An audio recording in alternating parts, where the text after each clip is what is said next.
Imagine your mind is a frozen lake. Suddenly, the ice cracks. You plunge into the freezing dark. Panic sets in. Your lungs burn for oxygen. This is exactly what chronic pain feels like. It is absolute, suffocating terror. But what if the freezing water was not the enemy? What if your panic was the actual trap? High in the Himalayan mountains, monks figured this out. They developed a cognitive trick so powerful it seems like magic. A method to separate physical sensation from mental suffering. I spent the last month testing this forbidden technique. I hacked my own nervous system to face excruciating discomfort, and I proved that absolutely nothing could break me. We are taught to fight pain. Society tells us to push through, to swallow a pill, to numb the sensation. Or we try toxic positivity. We smile while our world burns. We try to be stoic. We grit our teeth and tense our muscles. But tensing up only amplifies the signal. Resistance creates a psychological feedback loop. The harder you fight the pain, the louder it screams. Western psychology calls this hyper-vigilance. Your brain thinks you are under attack by a predator. It dumps cortisol and adrenaline into your bloodstream. Fighting the pain is exactly what makes it unbearable. The Tibetans call our Western approach the disease of resistance. They have a concept known as the 2 arrows. The first arrow is the physical sensation. You stub your toe, you break a bone, you get sick. That first arrow is unavoidable. It is simply a biological data point. But the second arrow is the one that kills you. The second arrow is your reaction to the first. It is the story you tell yourself about the pain. It is the anxiety of wondering if it will ever stop. The secret Tibetan trick targets only the second arrow. They realized you cannot stop the physical data, but you can completely delete the psychological suffering. You stop identifying as the victim of the pain.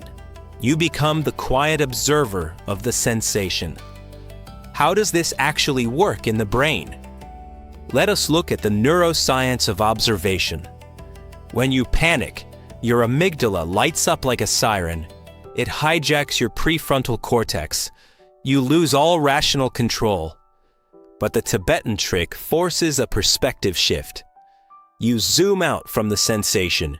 You label the pain objectively. A throbbing sensation, a burning feeling, a sharp pressure. This act of labeling activates your frontal lobe. It literally cools down your amygdala. Your brain stops treating the pain as a threat. The pain transforms from an enemy into raw energy. You are hacking your default mode network.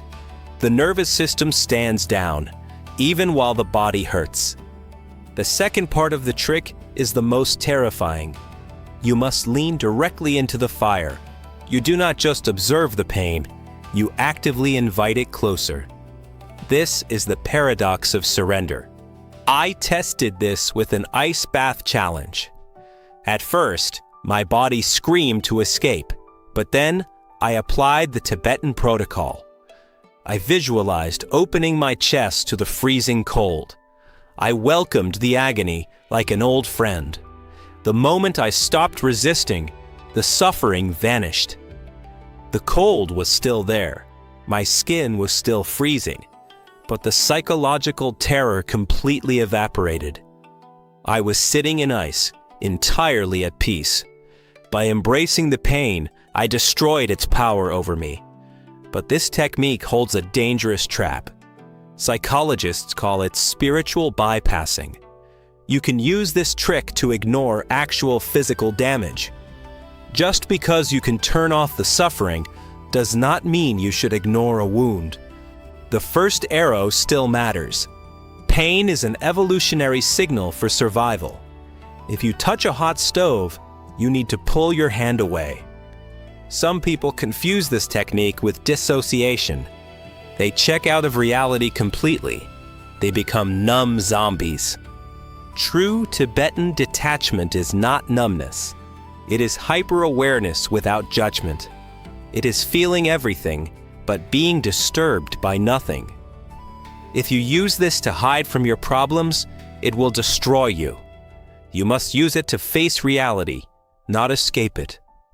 Pain is a guaranteed promise of human existence. You will hurt, you will break, you will lose, but suffering is entirely optional. The Tibetan cognitive trick gives you the ultimate choice. You can fight the waves and drown, or you can become the ocean. When you drop the resistance, you unlock superhuman resilience. I hacked my nervous system and found absolute silence. The fire cannot burn you if you are the fire. The ice cannot freeze you if you let it in. Your mind is the most powerful anesthetic on earth. Stop firing the second arrow at yourself. Embrace the raw sensation of being alive. You are unbreakable, and it all starts with a single breath.